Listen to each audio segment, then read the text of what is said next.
All right, we are officially recording, so let's kick this off. Good morning, good afternoon. It just turned to afternoon, everyone. Just FYI, you're muted. Please stay on mute until we open the line for comments. Be respectful of everyone's voices and time. But feel free to ask questions in the chat until then. And after the event concludes, we'll have an additional 20 minutes or so of what we're calling lunch table chat, which is like fireside chat, where we can continue the conversation as needed. So this is a collaboration of multiple groups. Thank you all for joining us. My name is Riley. I come from the Portland Green Schools Committee. We're also joined by the AIA Committee on Equity, Diversity, and Inclusion, and Room for More. And I'll let them introduce themselves in just a second. But again, I'm the chair of the Portland Green Schools Committee. Our mission is to promote sustainability in school design and operation through advocacy and education of stakeholders about the best practices for healthy and productive schools, which is particularly important amidst the multiple crises that we are seeing in our day-to-day lives. If you would like to get involved with our group, we meet every second Friday. So our next one is October 9th from 12 to 1 p.m. via Zoom. You don't have to be an Oregonian if you're joining us from not Oregon. You don't have to be from Portland. We welcome everybody. Just shoot us an email. That's the great part of Zoom. You can also follow us on Instagram, Facebook, or LinkedIn. And with that, I'm going to pass this off to Ruan, who's going to introduce Room for More. Oh, thanks, Riley.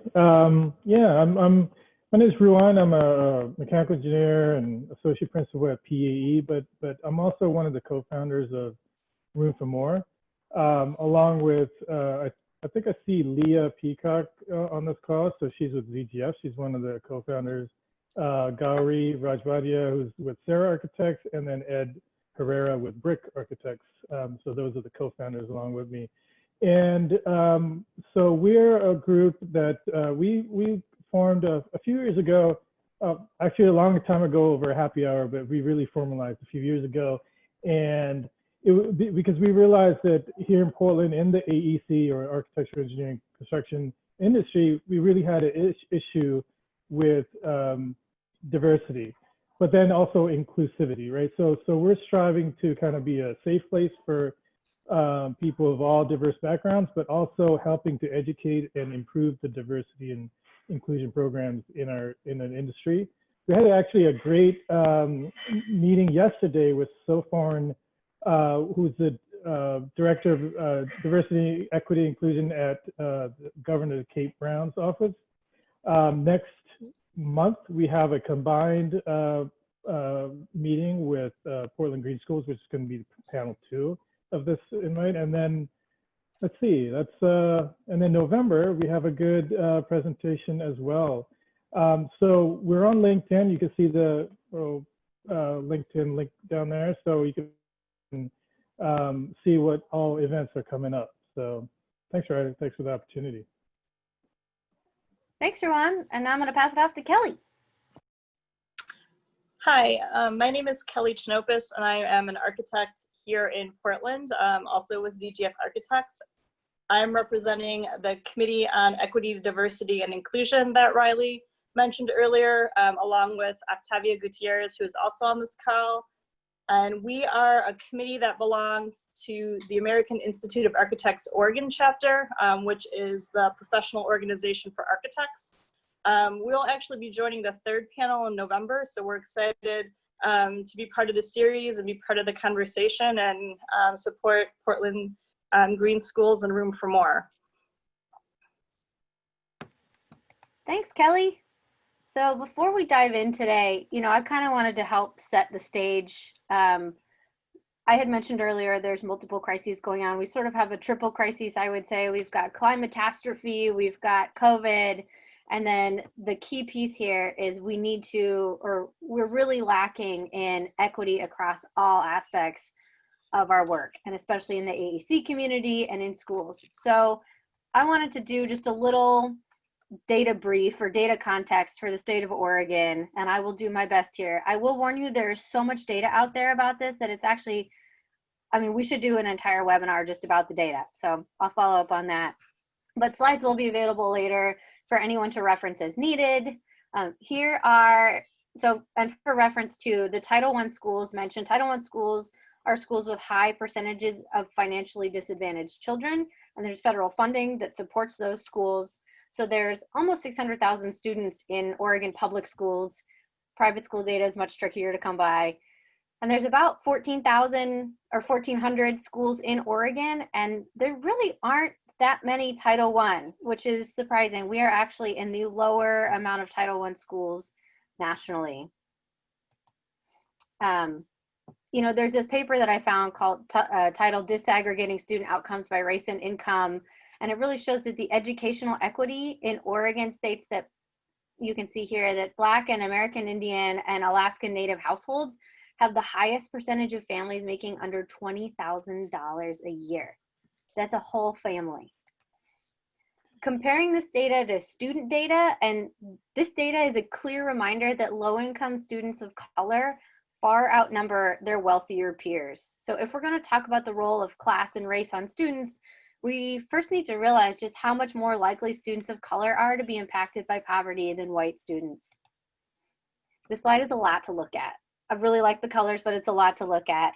But on the left side here is the percent of students achieving in reading standards. They're called OAKS, and that's higher income students. And then on the right shows the same data, but for low income students. So looking at the comparison of educational outcomes shows that clearly income does play a part in student outcomes, but race plays the most impactful role. And again, you can look at these later if you need to. We'll also send out the link to these articles that we're referencing. So if we zoom in a little bit to Multnomah County, I found this paper, Communities of Color in Multnomah County, which is called an unsettling profile, and it's exceptionally interesting. Educational disparities in our local public schools are deeply entrenched, and gains made earlier in the decade have been lost, and the achievement gap is widening. That really stuck with me. And given the prevalence of racial disparities in a variety of outcomes, from income to physical health, it really may come as no surprise that racial disparities in education are a continuing problem as well. And kind of back outside to Oregon, while there's been a good amount of research on racial disparities in Multnomah County, this is, by the way, mostly coming from Portland State University. The rest of Oregon State faces similar inequities and challenges. I highly recommend diving deeper into this because this is also a lot to look at. And we know that people of color are disproportionately affected by issues such as air pollution and climate change and that climatastrophe I mentioned earlier. And this is self-reported air pollution data required by the Oregon Department of Environmental Quality, the DEQ. This allowed a student research team at Portland State to get a clearer picture of the communities surrounding the city's industrial air pollution. So they looked at historically redlined neighborhoods on homeowners' loan corporation maps, and used 2010 census data to determine who lives near facilities that put out the most pollution. And they found that 38% of the people of color in the city live within 2 kilometers of the city's top 10 polluters, compared with 33% of the white population. And of all of the redlined areas, 42% are within 1 kilometer of the city's top 10 industrial polluters. We've really got to get rid of those guys, first of all. And in cities around the country, if you really want to understand the history of a neighborhood, you should do the same thing that you would do to check like a human health, do a human health check. You check its temperature. So that's what a group of researchers did here. And they found that neighborhoods with higher temperatures were often the same ones subjected to discriminatory race-based housing practices nearly a century ago. This was fascinating. So in a study of 108 urban areas nationwide, the formerly redlined neighborhoods of nearly every city, think about that, every city, were hotter than the non-redline neighborhoods. Some were nearly by 13 degrees. I mean, that's like walking in and out of air conditioning. And for those who are not as familiar with the concept of redlining, it refers to the federal government's practice in the 1930s of rating neighborhoods to help mortgage lenders determine which areas of the city were considered risky. So that map that I mentioned, the Homeowners Loan Corporation made maps and shaded neighborhoods in red that they deemed hazardous. That risk was largely based on the number of African Americans and immigrants living there. and this is still an issue today. And you can still feel these effects literally. I mean, 90 years later after these were created, red line neighborhoods are hotter than the highest rated neighborhoods by an average of almost 5 degrees. That's so many degrees. These communities are much more likely to face grave consequences in terms of human health, their financial health, or generally their ability to cope with all of those effects that I mentioned. And our cities, not unlike forests, where they just develop by natural, or they're not like forests where, you know, forests develop by natural selection on their own. We design these places. People design these places, which means that they were designed for particular people and that not everybody was held in mind when the plans for the cities and communities were made. So I leave you with that information. Again, there's a lot more. We'll send out those links to some of those articles and more after this. And with that, I'm going to introduce you to our panelists. I'm actually going to introduce you to our moderator, and she will introduce you to your panelists. So our moderator today is Nicole Berg. She comes to us from Portland Public Schools. She's the Climate Change and Climate Justice Programs Manager, and all around just an awesome, awesome human. I'm so happy to have her. Nicole, I'm done. It's on to you. All right. Thank you so much, Riley. Thank you for having us. It's a real honor to be here. I guess I had like some mental notes in my head about what I was going to talk about, but then, you know, your context really got me reflecting on my own personal context and background and the generational impact that things like redlining have on even like my family. So I'll give you a little bit of background about who I am and where I come from. I am currently the programs manager for climate change and climate justice in Portland Public Schools. In this role, I'm responsible for supporting the acceleration of a K-12 articulation of curriculum for students in science and in social studies, to support their learning around climate change and climate justice, and to see the intersections, thinking as a scientist and an engineer, but then also thinking through a racial equity, social justice lens. Prior to this, I was born and raised in the Midwest, and I'm originally from Madison, Wisconsin, where I was in the public school system in Madison for 15 years. I'm a non-traditional educator. I started out as a paraprofessional and supporting bilingual learners in our schools. And I worked through the ranks and became an assistant principal. That was my last role in Madison. How I got into education is a little bit of a sideways road. I originally wanted to work in law, and so I went to the University of Wisconsin-Madison to get an undergraduate degree that would set me up for being a lawyer.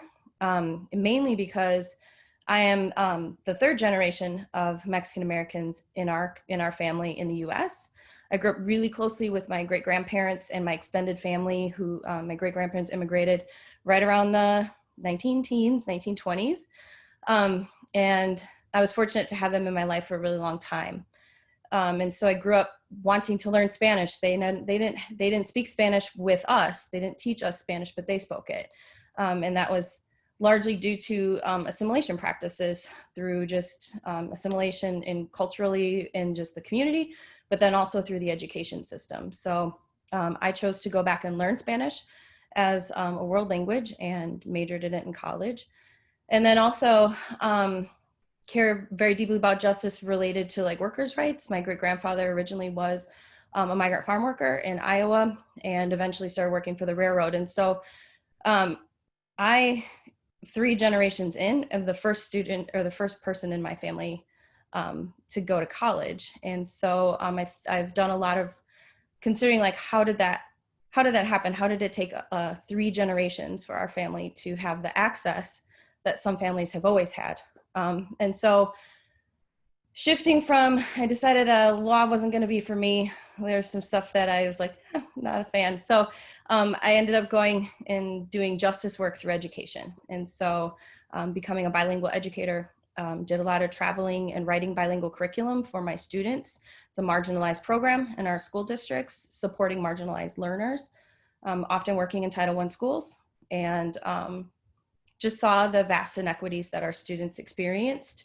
I also did spend some time working in a family services capacity with migrant farm workers as well. And so I just saw the vast inequities that they experience as well. And we're still seeing this today. I mean, we saw images of farm workers working in fields that were highly toxic air, as well as, flaming red skies, and they're working and we're all home, safe at home. So these injustices continue, and I think that that's the role of climate change and climate justice curriculum, and the work that we're doing out here is to help students see these things and make sense of them, and also work toward a better world.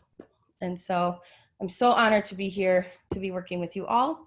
And I will let the panelists introduce themselves. And of course, I have my notes on my phone, and my phone is getting a phone call at the moment. So I'm trying to stop that so I can read my notes.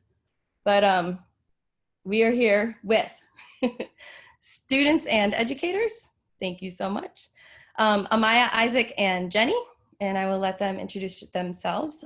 Welcome, and this is all for you, like all about you. Share your stuff. So let's start with Amaya. Hi everyone, my name is Amaya Aldridge. Thank you for the introduction. Kind of as it says here, I'm an advocate for culturally responsive curriculum and anti-racist teaching, as well as a part of Self-Enhancement Incorporated. I'm currently a student at the University of Oregon, but I am an alumni from Grant High School in PPS. My focus in kind of what I've been advocating for recently, and like attending panels such as these and just creating my own projects and going to events, has mainly been based in my personal experiences. Kind of going through public high school in Portland, Oregon as a Black and Filipino woman has definitely been interesting. And these experiences have kind of fostered my interests and passions in fighting for social justice and equity, especially in education. Just learning information from this panel alone has definitely extended what I would love to learn more about and advocate for and just grow. So I'm really excited to be here and be a part of this panel. And thank you very much. Thank you, Maya. Isaac, would you introduce yourself, please? Hello, everybody. My name is Isaac Vergun. I'm from Beaverton, Oregon, freshman at Howard University, and just graduated from Westview High School in the Beaverton School District. So I am a plaintiff, one of 21 on the federal climate lawsuit Juliana versus the United States. And in this lawsuit, we are suing the federal government for violating our rights to life, liberty, and property and use of fossil fuels, while also promoting a very unstable and unsustainable energy system here in the United States. So I started that and joined that lawsuit back in 2015. And even before that, I was getting involved in climate actions here and there. I used to be a global board member for United Nations nonprofit, Plant for the Planet. Plant for the Planet is a organization that trains youth and teens to become climate justice ambassadors. They're involved in over 170 countries. And one of our main goals, or one of Plant for the Planet's main goals, is to combat climate injustice and to create a stable climate system through planting trees. So as Plant for the Planet has done since 2009, they've planted over 10 billion trees as part of their 1 trillion tree goal, which will just account for 25% of all carbon emissions in the atmosphere currently right now. So it's a pretty easy way to solve the climate crisis, in my opinion. And this, while I was in high school, I decided to do my own little thing with my mom. And so my mom and I did Youth Acting for Our Earth. Youth Acting for Our Earth does climate trainings for high schoolers and elementary school students. And our goal is to just get youth engaged in climate action and help them find their own voice and help them find their story as to a reason why we need to act on climate. And we take youth to rallies, testimonies, and other environmental events pre-COVID and post-COVID. Thank you so much. Jenny, would you please introduce yourself? Sure. And just as an outdoor educator, I can't tell you what a thrill it is to be sitting here with these two young people today, all the energy they're bringing to Boy, do we need it. I am Jenny Maribel. I am the operations manager for Grow Portland. We are a teeny tiny nonprofit that has been operating since 2008 in the metro area. We work in David Douglas School District and in Portland Public Schools. This year, we're at 6 PPS sites and 4 David Douglas sites, serving about 3,400 kids. We work only with Title I schools, although we will take on, we call them paying schools, higher income, but we've shifted more and more in the last several years to focusing solely on Title I sites. 60% of our program enrollees are Black and Brown kids. 20% of our program enrollees are kids that have a special education designation. And close to 100%, because of the Title I designation at schools, of our program enrollees live at or below the federal poverty line. My background is like Nicole's. I was a non-traditional educator. I have worked in urban and suburban New York, rural North Carolina, rural Georgia, and I've been in the Portland school system since 2006. And Amaya, shout out to SEI, that was my first job in Portland, was working with an SEI program and an incredible woman named Chantal Waddell, who taught me everything I know and really got me interested in social justice in the metro school system. So I am here hopefully to talk a little bit about outdoor space, and when we're talking about green buildings, how I hope that we're not going to move forward with building things that don't include inclusive and equitable spaces at all of our schools. Thank you. Thank you. Well, I'd be remiss if I didn't make note that we are living in a very interesting time. As Riley mentioned, we are at this trifecta of racial injustice, we have COVID, we've got this pandemic, we've got students that are in school, out of school, at home, learning at home. Can we just get a sense of how has 2020 been for you all? What's happened this year? We started the year kind of normal, right? And now we're in this new normal. Talk to me a little bit about what that's been like. How's that impacted you? I can call people or, all right, let's do Isaac. Sorry, you cut out a little bit. Can you repeat the last part of the question? Yeah, sorry. How has 2020 kind of just impacted you? What's your life been like from January to now? So from January to now, at the beginning of quarantine, it seemed like a big halt in everything. Like in mid-March, everyone kind of just took a step back, and there's a really big lull in terms of my education. They basically just canceled school for all seniors in the Beaverton School District, and even in my own climate work, people were just trying to get adjusted to how do we turn our focuses online. How can we still keep up our engagement and our vigor through Zoom, and what can we do now in terms of the action? And so I've been part of panels like this one, had some civil discourse with some of the other plaintiffs, some online interviews, but I've really been trying to put a lot of my attention towards school and how I can pair my schooling and my environmental activism and combine them into a new major, or try to like have a different perspective on how to take my environmental background and put it into my major, which is journalism. So that's what I've really been spending a lot of my time during quarantine trying to do. And yeah. Nice, thank you. Amaya, how has school been going for you? How's 2020? Thus far, I don't start school until January, when it's when you said it would seem normal, and then there was just all types of stuff going around social media, and we thought that was the craziest beginning of a year, but we didn't really know what was ahead of us.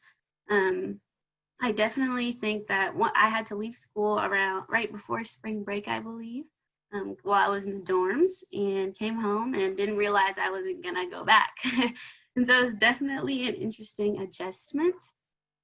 I just, similar to what Isaac was saying, just trying to participate in as many online events as I could.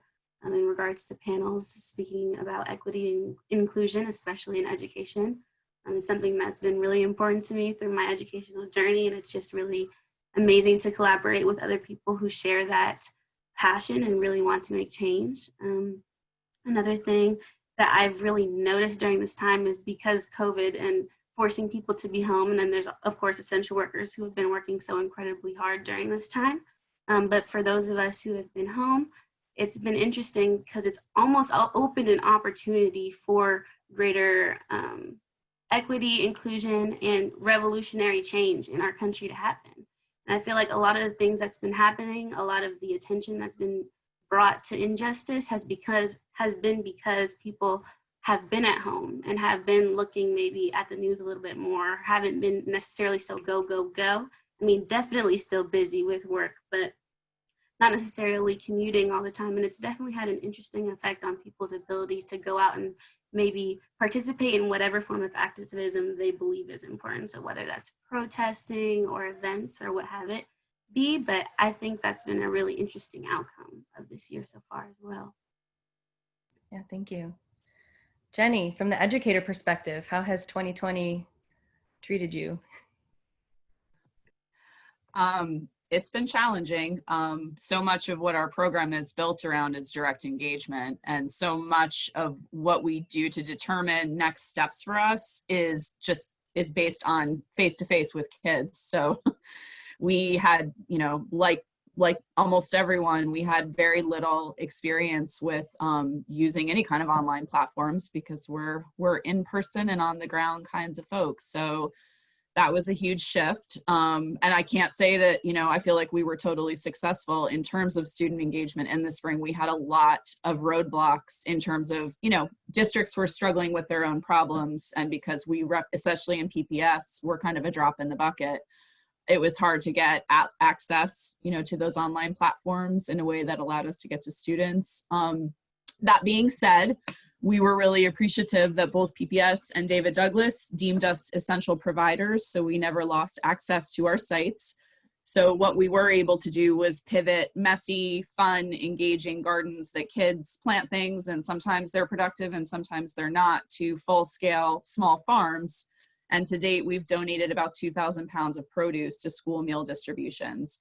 And, that's all on PPS lands and DDSD lands using, water and resources that come from the school. So there's a level of buy-in there that we really appreciate and that we're continuing forward with. We do really hope to have, just better access this year to our families and students, even though campuses are still closed. So that's fingers crossed.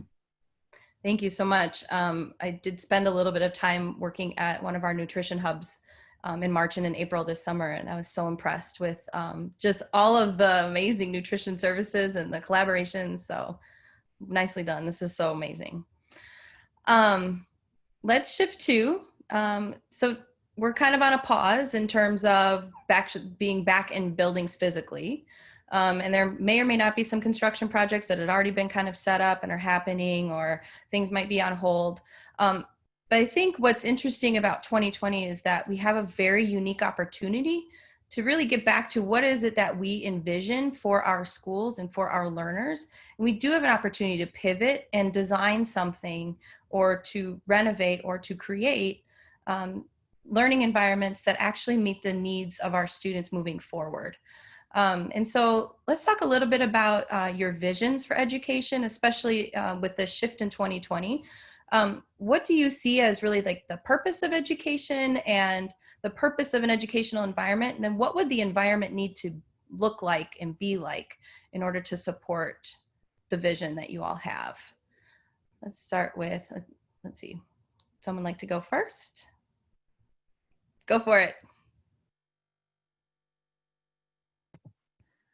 I won't be a mic hog, but I've been thinking a lot about this because of this engagement piece. So I was, until really recently, still a teacher in the classroom.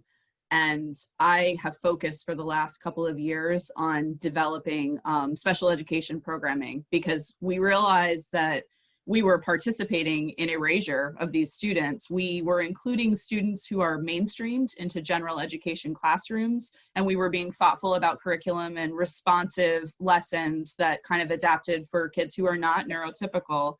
But we weren't looking around and realizing that there were classrooms and buildings that we were not seeing. And so that came onto our radar, unfortunately, way after it should have. But when it did, I worked with a teacher who was incredibly generous with her time and experience, and I started developing programming and working with special education students who are non-integrated, meaning that they don't move into general education classrooms, but have their own dedicated classroom, for those of you who aren't in on school lingo. So working with those students, we built up this great program, and the following year, because we had been successful, we were, invited into all classrooms in our districts, non-integrated classrooms. It was really exciting. We had a great year. And so a great part of a year, COVID comes, and it just was one of these moments that I think all of us have had that just absolutely threw such a glaring and horrible light on the fact that these were the kids who disappeared. So we work with kids who are medically fragile.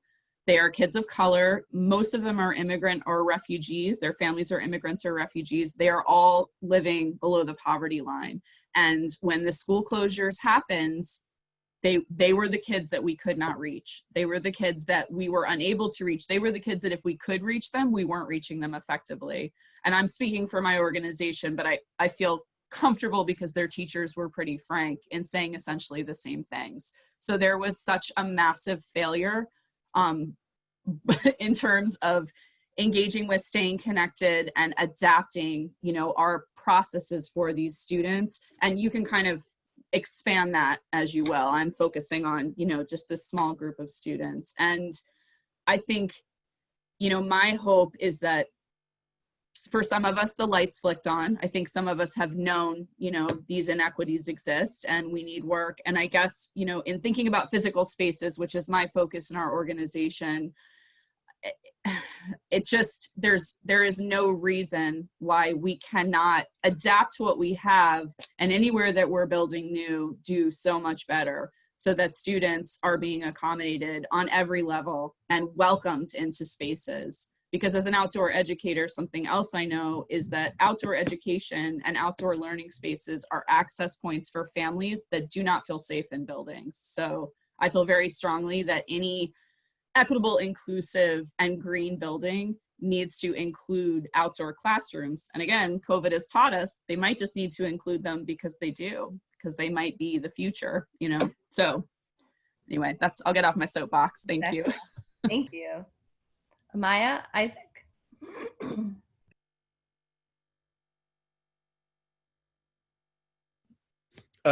So how I see education playing a big role, especially in the climate work that I do, is that we're seeing a really big shift in how we or how we teach certain topics and what we find things relevant right now. Teaching it from the perspective and the lens of the 2020 student and the 2020 climate. And I think that is very important, and we really need to make that bigger switch. Portland has really been really revolutionary and at the forefront of green education. And I am very much appreciative of that, and it really sets the standard up for even my own school district, the Beaverton School District, and school districts on this country. We need to start teaching youth relevant information that can be applied in their lives of stuff that's going on right now. Back when I was in high school, when we were taught about climate change, it was a little segment in our textbook that really kind of just made it an open-ended question. Like, does climate change actually exist though? And that's all they said, really. And so trying to make the big shift in trying to make it more accessible for a lot of students and to digest it in a different way so that it's more accessible for a lot of youth is really important. Unfortunately, that's not something that I'm really capable of doing right now, but I've really been noticing that in my own area especially, and I'm very much appreciative of that. Nice, thank you. Maya. it's kind of like a big question, and I really appreciate it. It's kind of cool to just dive into these many different ways. And one thing, just listening to everything that's been said so far, for me, I guess the purpose of education in my mind would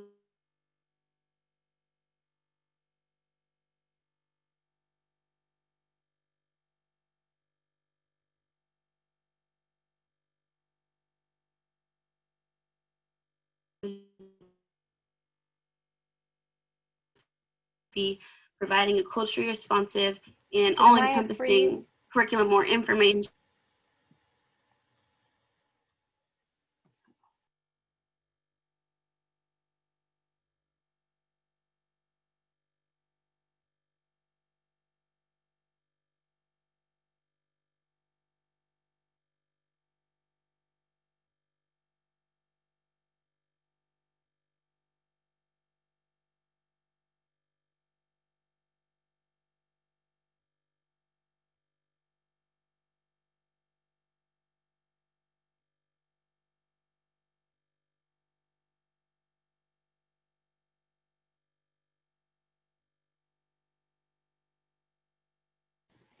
Yes, I think, oh, Yeah, sorry, I popped back in. yeah, there we go. So I'm going to recommend that anyone not presenting turn off their cameras just so we can preserve bandwidth. I appreciate it. Amaya, we might have to have you restart. I apologize. Totally okay. I'm sorry for me, and I couldn't tell where I started or ended, but okay. Start from the beginning. Right. Sounds good. So for me, the purpose of education is kind of providing a well-rounded, culturally responsive curriculum and information for students to kind of create their own passions, interests, and opinions.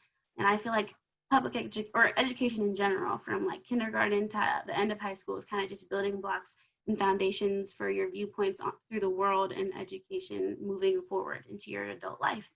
And so I feel like education it's really important for it to come from multiple perspectives as well as accessibility, as we've kind of been talking about thus far. And for me, one thing that I feel like we could focus on in general is intersectionality. And so sometimes when you think about equity work or anti-racist teaching or sustainability, for some, maybe not for this group of people, but for many students, at least in my experience, and some educators, separate them into different boxes when realistically they're all intertwined and very much so connected. And so I feel even like the little things to make a classroom environment that much more welcoming or comforting for people of different backgrounds, abilities, and everything of different, basically of any different experience that they're coming from, is just seeing the representation. So if it's science class and we are in that climate change section, like I loved learning from Bill Nye, but it would have been just as impactful to also alongside that have an Asian scientist teach me about climate change, because that's something, or a Black scientist or any other different background. I feel like that's just one example, or just having posters of multiple people from different perspectives and just literature and education from different people. And I feel like that is one thing, as well as the representation within the building. I'm trying my best. I can't tell if I'm talking really fast, really slow, because I can't see anyone. But that's okay. We're gonna keep pushing through it. You sound great. Keep going. Thank you, thank you. But I think that's one thing that I feel like would have been impactful from my experience, and impactful, especially being a person of color going to predominantly white schools. That's kind of the normal for Portland, Oregon, and just seeing that representation and all these points coming together, because I didn't have a lot of exposure to environmental racism or the effects of environmental and climate issues, how they may have had effect on me, even through the public school system, or just people who are in disenfranchised or marginalized communities. So I just think this, for example, is really important, but bringing this type of event into an educational setting would be really dope. Yeah. Thank you. That's perfect. And so thinking about, distance learning and moving back into classrooms and the environment. So it's not just the built environment, it's also the print environment, it's also the visual environment. I've heard some mixed messages about distance learning versus in-person learning right now. What's your sense of how students are feeling about distance learning in terms of like, is it supportive of maybe the academic environments that they were physically present in, or maybe a little bit like intellectually hostile or socially hostile? Is it better to be working at home, or is it better to be back in school? What's like the range of experience there? I'd say from my experience that working from online, or from online, at least for my university and such, isn't that great. I'd rather get the in-class help and teacher one-on-one sessions and meeting with students in person rather than virtually, because we can collectively come up with better ideas and more ideas, and there's not as much time restraint in terms of time zone and literal time in the Zoom class. But I'd say that for continuation of a lot of my climate projects, it's been really helpful to do a lot of this online. Meeting on Zooms and Google Hangouts has really been essential in the past 6 months. And if anything, has been made us more productive, because we are all really busy doing our own thing. But if we are to get us in the one place at one time pre-COVID was a really hard thing to do, because there was a whole bunch of other things that we had going on that we had to be in person for. But virtually, I feel like, at least in my opinion and from my perspective, I'm able to spread myself out a lot more across and put my energy towards different things while still being centered and rooted. And I've been able to connect with a lot more people who I probably wouldn't have had the opportunity to before. So I guess distance learning and distance engagement for my particular area has been really, really helpful. But in person really brings the fire and the desire and the drive to why I am doing this. Being in person gives the ambiance and the atmosphere that what I'm doing has meaning, and that I could see it on people's faces in real time and feel the energy and the presence of that. So I really miss that. And hopefully we can get back to a time where that can happen again. But for now, this distance stuff is fair. It's okay. Nice, thank you. Yeah, benefits and drawbacks. Jenny, Amaya?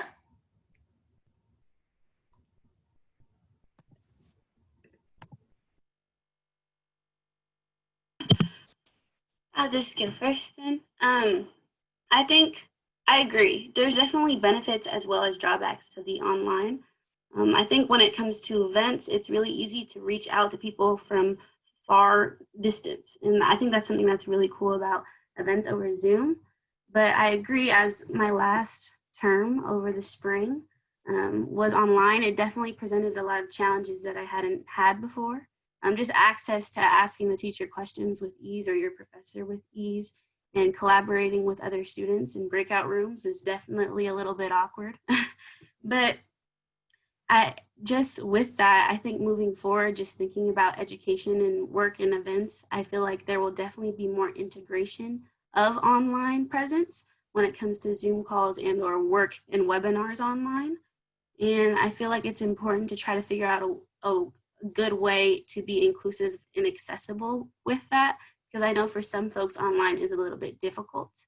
And almost as though going to school and pursuing an education is a way to escape from being home. So it's interesting to see what programs in accessibility that will be fostered moving forward, especially with COVID, as some people are going back to school and some people aren't. But it's definitely provided some resistance to easy learning. But at the same time, it's a double-edged sword, basically. And for some people, it may be easier to work from home, especially if they have certain disabilities or certain needs that their family members may be used to fulfilling, and where at schools the inequity may lie in the inability to access certain things.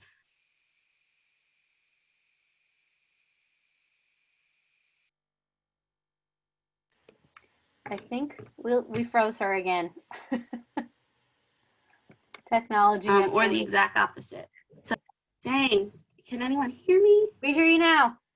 Okay, gosh, I'm so sorry, but not sure where I left off. Right where you're talking about some people can access things and some can't, and so it's kind of beneficial.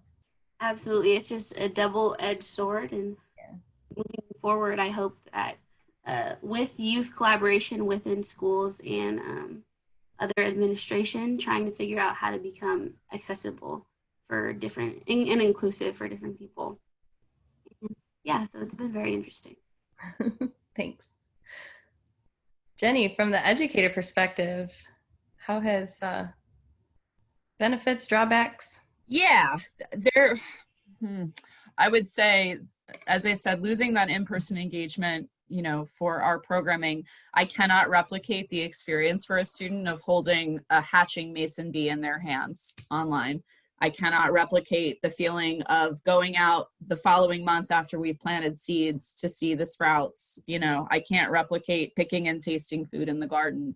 But what we have been able to do is that we lost our one Spanish-speaking educator this spring into summer, and we have not been able to replace her yet. So, we have, through online formats and materials, we've been able to access much more bilingual materials that we wouldn't necessarily have the time or the ability to do if we weren't doing this format. So that's been very cool for our Spanish-speaking kids.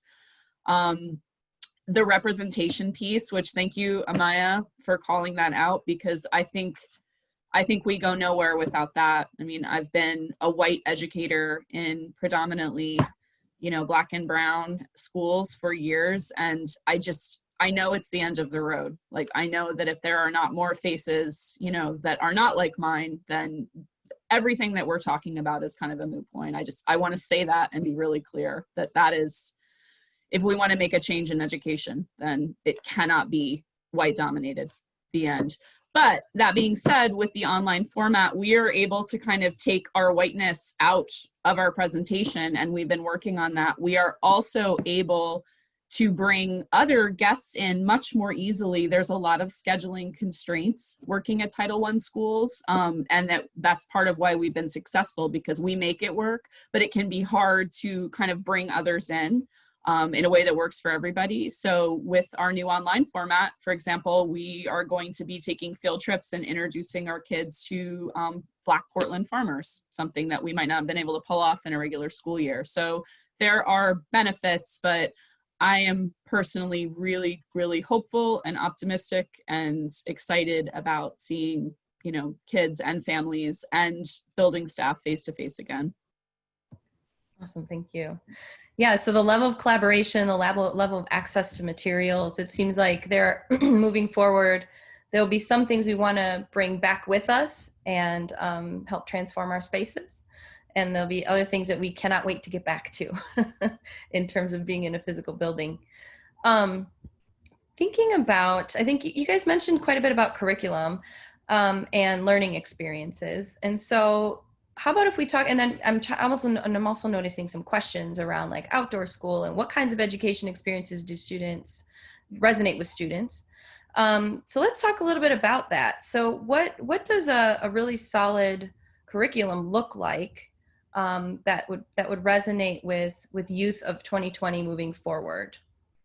What kinds of learning experiences and topics do you believe that are essential?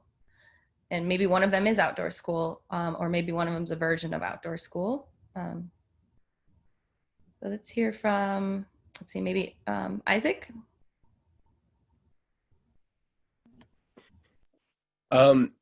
So the way to, I already touched on this, pointing out the intersectionality with all these issues. well, most specifically the climate crisis. There's environmental injustices, even in Portland, Beaverton, Houston, New York City, and we can really point out the discrepancies amongst redlining and polluters, and where polluters emit and where they get to dump all their pollution.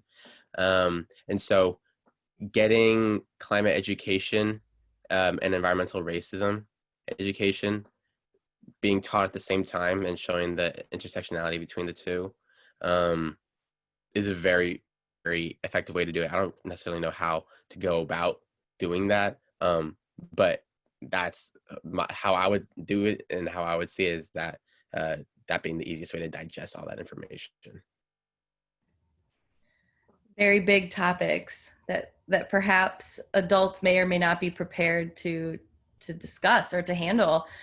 Could you talk a little bit about maybe some adults or some educators that really were solid in this, and what was kind of like their disposition, or what made them stand out in terms of being effective educators in this area? So I was really self-taught with a lot of my climate knowledge. No one really wanted to talk about the climate crisis when I started learning about it. And even throughout high school, when I tried to mention it every so often, it kind of just got shied away or brushed off. And it wasn't really until my junior year when teachers would try to mention it in class and put their own spin on it and intersectionalize that with whatever topic it is, whether it's social studies or English class and whatnot. But I guess what an educator can do is look at their specific field or whatever class they teach and see how that intersectionalizes with whatever's going on in like the political climate right now, BLM, climate crisis, housing crisis, homelessness, and gear it towards where they live too. On top of that, that has been, at least in my experience when educating youth through our trainings, it's a lot easier for them to digest information when it pertains to their situation or where they're living at right then at that point. I've done trainings in Oregon, California, Idaho, Washington, and that's been the best way to get them to turn out again, to go out in the streets, march, protest, rally, testify, or whatever. Because if you make it personal to them and realize that, hey, this is how it is here, what are you going to do about it? It gives them a reason to do something about it. So making it focus on your audience and your students and whoever you're trying to educate is the best way to get them out there and doing something. Thank you for that. It just really speaks to that need for our curriculum to be dynamic and co-created with youth, and trusting that you all have a lot of knowledge. And so like we can collaboratively create some learning opportunities for everyone. Thank you. How about Amaya? First of all, sort of like the curriculum and topics, but then also thinking about who are some exemplary educators that were able to do some amazing things for you as a learner. Absolutely. Man, Isaac really hit it on the head, at least from my perspective as well. Just when things are relevant to your personal experience or what's going on around you, you want to really buy into it. Or when you feel as though an educator really cares about you or cares about what's they're teaching, you buy into it so much more. And so I feel like when all these topics are intersected, it just feels more real. Like when you just say climate change, sometimes when they teach it, when it's taught in schools, it feels so distant. It feels like something that can't personally affect you when it's already affecting us. And so that's just one example. And from my personal experience, I have definitely had teachers or educators who may even have a topic like math, but in the videos that they show, it'll intersect with topics that are going on in our lives right now, whether that's climate change, whether that's political unrest, whether that's movements for human rights. And that's what I feel like really I got attached to in school, as well as just the sheer representation. I keep coming back to it, but I feel like that is something, for example, the slides we saw earlier in regards to academic success when it came to socioeconomic barriers, as well as race and ethnicity. I think another thing that's been interesting through my experience is the classes that I felt more interested in, I saw more diversity in the curriculum and faces that I was learning from and about. Whether that, even if it wasn't a Black or Filipina person, it was just amazing to see different perspectives, different backgrounds on topics that are relevant to us now. And so I feel like all that together is just really what's going to have a positive impact on a student. One just random example of a teacher is I was in African American literature and we watched Get Out, which is definitely interesting, and for some it may seem like not really related to the topic, but it's just finding something that students are attracted to or interested in, and then creating it and shifting it into an educational manner, and then that then benefiting the curriculum you actually want to teach. It was just really on the head and perfect for the time period as well. But I think that's a good example. That is a good example. Let's think about just the fields that you are interested in going into, or that youth are interested in maybe going into. Oh no, I'm sorry. I'm getting sidetracked by the questions in the chat. Like, oh, that one looks good too. But we will save those for a little bit later. Thinking about I'm also looking at the time, right? So I should probably wrap up. Thinking about the field. You can keep going to am I good? 120 if you want. Sweet. Okay.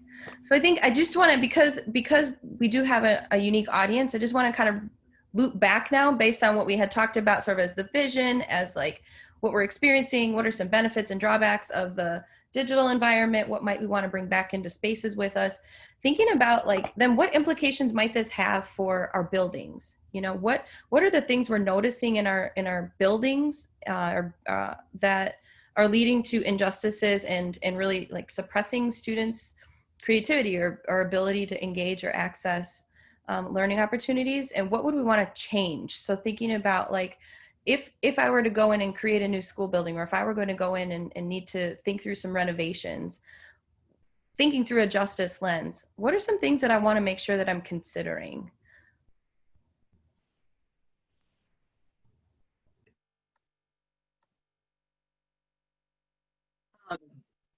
I feel like I've already said this essentially, but indoor and outdoor space, because that's a function, you know, definitely of privilege. If you have been in multiple public schools, you will know that, you know, they look very different, district to district, neighborhood to neighborhood. And I think just looking at, you know, if you just pull up some of like PPS or DDSD's demographic data and look at neighborhood enrollment, and if you are familiar with, you know, areas in Portland and their general economic outlook and who's living in those neighborhoods versus who attends schools in those neighborhoods. So, you know, Rigler is a school that we work with, and about 50% of the kids don't attend that school that live in the neighborhood. They go somewhere else. They go to a charter or to, you know, an alternative school. And, you know, my question as a contractor and someone who works in physical spaces and in buildings is, how does that affect decision making and funding? Which I know is asking a question of your question, which is not always helpful, but it's something that's always in my mind in terms of when I go to a school that's really, you know, well appointed and has beautiful and extensive gardens that are clearly well funded and is a public school. Why, you know, why do they look different? Why aren't kids in the neighborhood going to that school? And I'll be more specific. Those kids are white kids. So, you know, what's happening? And, you know, do we need to make better buildings, or are we not making better buildings because they don't house the right children? So. Thank you for that. That's a very, very big consideration, right?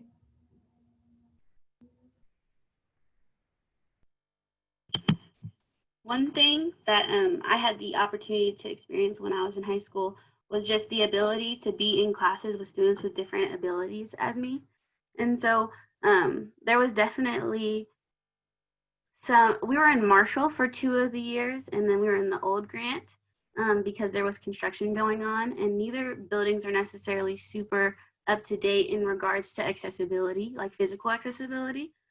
For example, Marshall has this giant courtyard with big steps in the middle, but there's not very much ramps or anything for people who are in a wheelchair or just have mobile mobile disabilities that they would be able to access.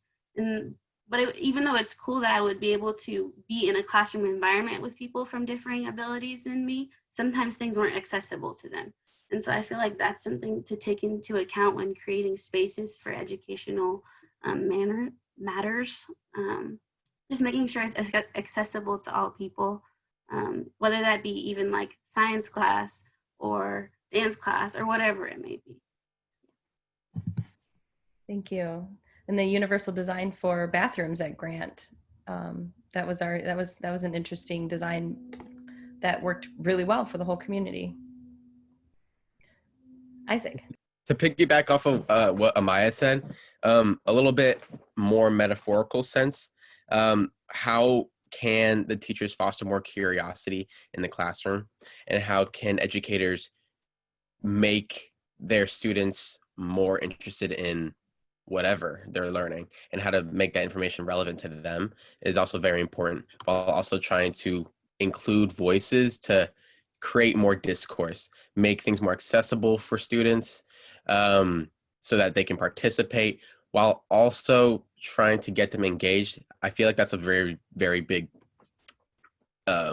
load that as educators have to carry, but in the end it's going to pay off, because these students are going to realize later on down the road, oh, I learned this at this point from this teacher who's very passionate about what they're doing, what they're teaching, which has led me into this course or this way of going about my future. And so I feel like creating a space in an environment to nurture curiosity and to include and make accessible for anyone who wants to join or participate is very, very important. That's a great segue. Thank you so much. Speaking of career technical ed or future plans, and how educators can get you curious and excited and wondering about what you can do in your future. To what extent do you think students are interested in sustainability, environmental justice, and the AEC field as something that they want to pursue? And perhaps if you've had really good experiences with those, with teachers that are solid in those areas and got you curious about that, what did they do? And if not, what could we do differently to get students interested in these fields? Personally, I feel like I did not have much experiences in regards to exposure to these fields in general. Whenever it was through like clubs or outside organizations that just inform me, rather than getting that through my like mandatory normal education. I don't really want to say normal, but like the classes that I was required to take. I definitely think that's something that I would have definitely been interested in had I had more exposure to it, and kind of just drawing back to like stuff that is specific to what's going on in the world right now. Climate change is something that is very relevant to our life right now, and just sustainability and environmental injustices. And so I feel like if I would have had a greater education or exposure to it in high school, maybe that would be a bigger part of my personal activism or what I advocate for, just having more knowledge about it. And I mean, this is one event that's definitely exposed me to a lot more information that I will continue to pursue, but had that had happened earlier, maybe this would be in a different place. And maybe if that exposure happened earlier, there'd be more people who cared about it enough to like rally together to make a greater change from a student's perspective. Like large groups of people, there's definitely students who do that. Yeah. That's great. Thank you. Isaac, would you like to add to that? Yeah. Sorry, can you repeat your question one more time? Yeah, so thinking about future careers and sort of teachers that get you interested, in terms of like the field of sustainability, environmental justice, AEC, like what, were these fields that you were exposed to as a student and that you were curious about, or was it, what can we do differently if not? So how, like I already said, how I got interested in before is not really through teachers and education in the traditional classroom setting, but it was actually nurturing my own curiosity. And I got some support from my teachers letting me miss school and stuff here and there to participate in things, but they didn't really take the lessons that I was trying to teach back into their own classroom setting. And so trying to get youth to be engaged in whatever speaks to their passion is probably the best way to really reach out to the students and to direct them towards a path through sustainability, environmental justice, criminal reform, or whatever. And so trying to like really make like I already said before, like make the students excited and give them a reason why they want to learn this outside of a classroom setting. Like once you get to that point, they just need a little bit more mentorship, but they can carry on with whatever they're doing because you already implanted that little seed in their brain, and that's just going to take them all the way to wherever they need to be. Yeah, so you make me think a little bit about like the traditional career fair. You had those in high school? I missed all of those. Okay. So I'm actually on a few panels working on some career fair work. So I'm thinking like, is this interesting for students? Do they want to just hear a bunch of people that are working in a field, like talking to them about their field? Or what I'm hearing you say is actually more about like, if I want to get students interested in the kind of field that I'm working in, I really want to be sure that I'm connecting to their lives and current struggles or current situations that they're wrestling with right now, and helping them see a connection between what they want to, how they want to make the world a better place, and how they can do that in like the field that I'm in. Is that sort of what you're trying to say there with that? Yeah. I was curious about that because I'm like, I don't know about these like, hi, I'm in a suit and I'm going to tell you all about being an architect or whatever. Like I'm just making things up, but we want to make sure that when we have people working with our youth, that they're connecting with youth from a youth lens, right? Yeah. That's how we get engaged. Perfect. Riley, would we like to? I just see so many things in the chat. So I know there's a lot of. I'm like, squirrel. I know. There was a great question. We kind of answered this, but I'm wondering if we can get kind of like a 2-word or maybe like three-prong answer of what is an equitable and inclusive space for you and the key elements. So if there were like 2 to 3 key elements or more, but just to make it shorter, that would be my big question. Perfect. Who'd like to take that first? I can try first. So first I'd say representation, relevance, and relevance are the 2 that came to my head first. Yeah, I'll touch back if another one comes, but yep.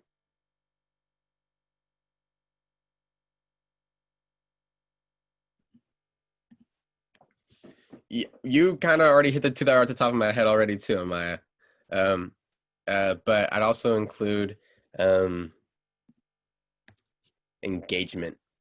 Like where can the things that we're learning be applied in real life? Where can I explore my curiosity a lot more? Where can I grow and do some independent learning on my own if this is really speaking to me? Thank you.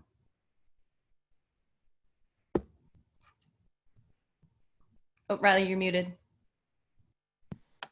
Thank you. Gotcha. Did the camera, not the mute. There's a question in here that I think is maybe a little bit more for Jenny. So I might save that one and have her follow up.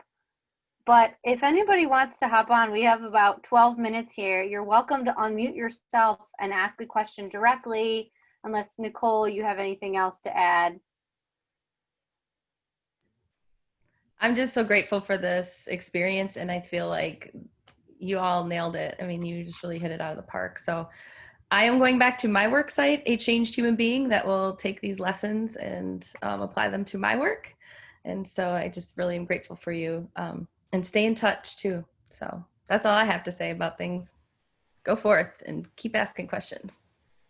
I might actually, before we have everyone hop in too, see if Isaac or Amaya have any closing thoughts. I don't want to cut that off. There was a question that was asked by Alec, and I kind of want to like touch on it a little bit. So it says that are the politicization of issues like climate change keeping educators quieter on the topic. Is this also true of issues around race? In their experience as a student years ago, teachers were very conscientious of taking explicitly political stances in the classroom.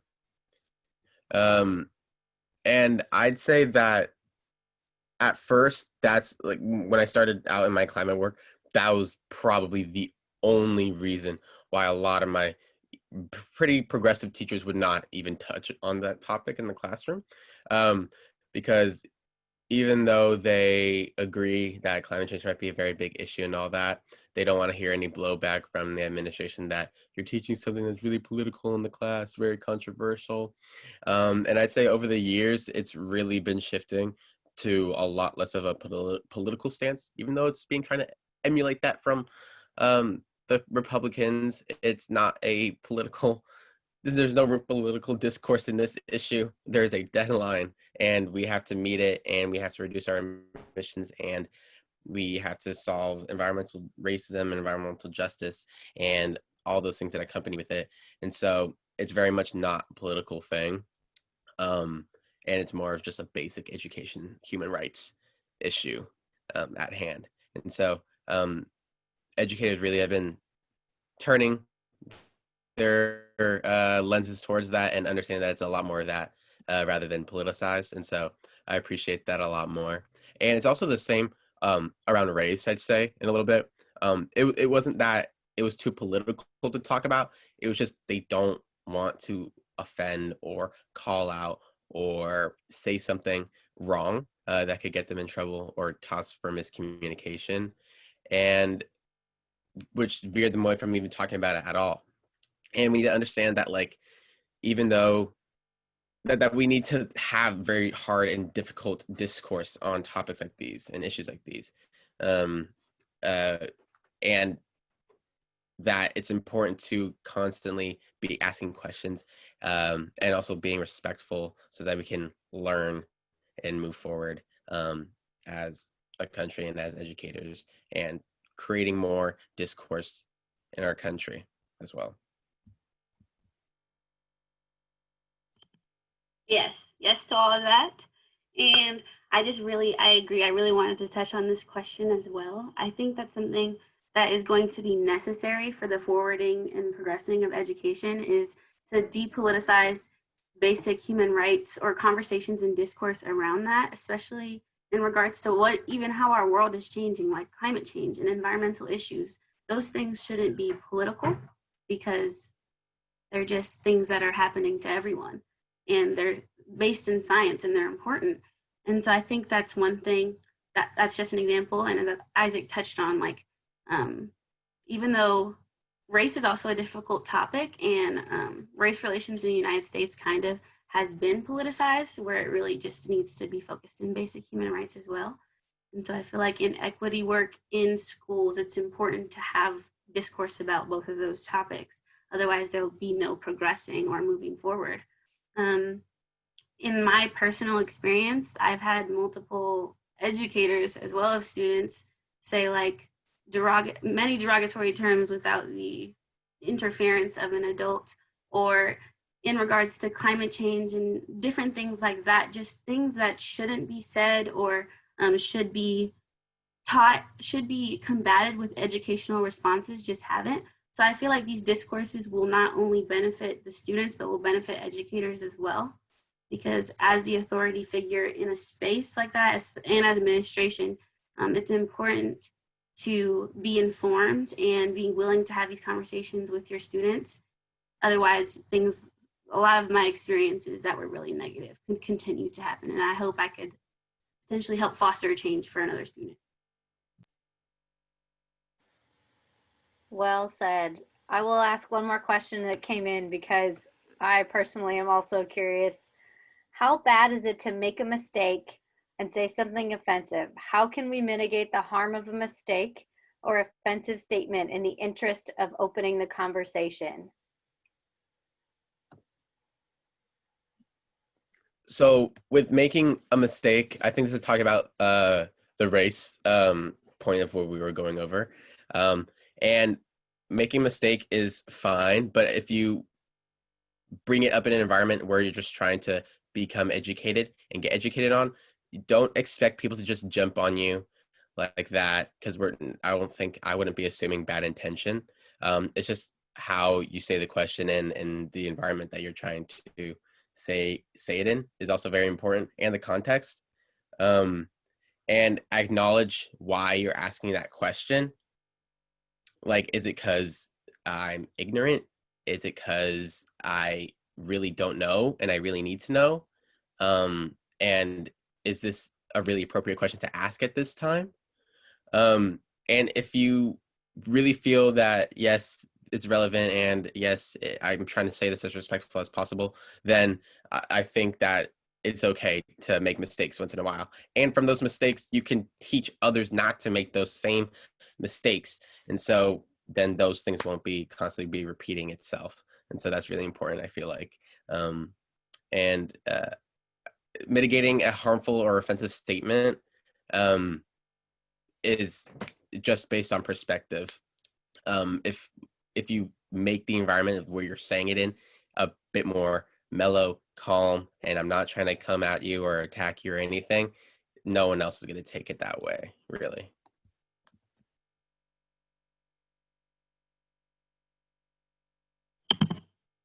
Yeah, I definitely think there's always room to make mistakes, especially if you're trying to trying to get into equity work, or just being more inclusive within as an educator or as any role of authority.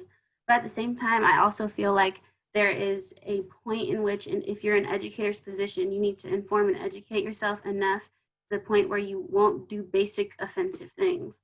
And which sounds like it should be common sense, but in my experience has not been. So I would say if you're going to be in a role that holds such great authority, especially a teacher or an educator, it's probably one of the first roles of authority that a student or a child will run into outside from their own guardians. And so it's important, especially for marginalized communities, to see that their identity, their background, their culture, or just important issues in the world are talked about positively also. So for me, growing up in public education, seeing there's a lack of talking about sustainability as well as climate change, that kind of just shows me what my school or what my teachers thought weren't or wasn't important. Maybe that wasn't their intent, but that's something that it could look like. And that goes the same way for conversations about race or equity and activism. If a teacher is so okay with, like, for example, in my experience, like saying the N-word or an F slur in an educational setting, it kind of just shows what that role of authority deems to be okay or non-important. And so I feel like that's important to remember as someone who holds so much power within a student or a child's life. Just being mindful that in your mind it may have been one little mistake, but because you're in this role, it's important to really put in effort to not do things that could really hurt others. When you see that there's effort behind it, it doesn't hurt as much when mistakes are made. But when you so carelessly say things that can hurt someone so deeply, it really can affect how a student moves forward within their educational journey. You guys are amazing. I'm trying not to like tear up over here. I want to say thank you to everyone. Let's see if I can get my screen to share here kind of quickly. Amaya, Isaac, Nicole, Jenny, we'll send you these vibes. Thank you all so much for joining us. I want to be extremely respectful of your time to end right before 1:20. This was phenomenal. We will send out the slides, the recording, all of the things, links to those articles I mentioned in the beginning. There's a ton more research. I highly recommend you do some research if you have not looked up the racist history of Oregon. It will blow your mind. We do have 2 more panels. I think most of you are signed up for the other 2. Check them out. And I think that's all from us. If you got anything else to say, feel free to hop on.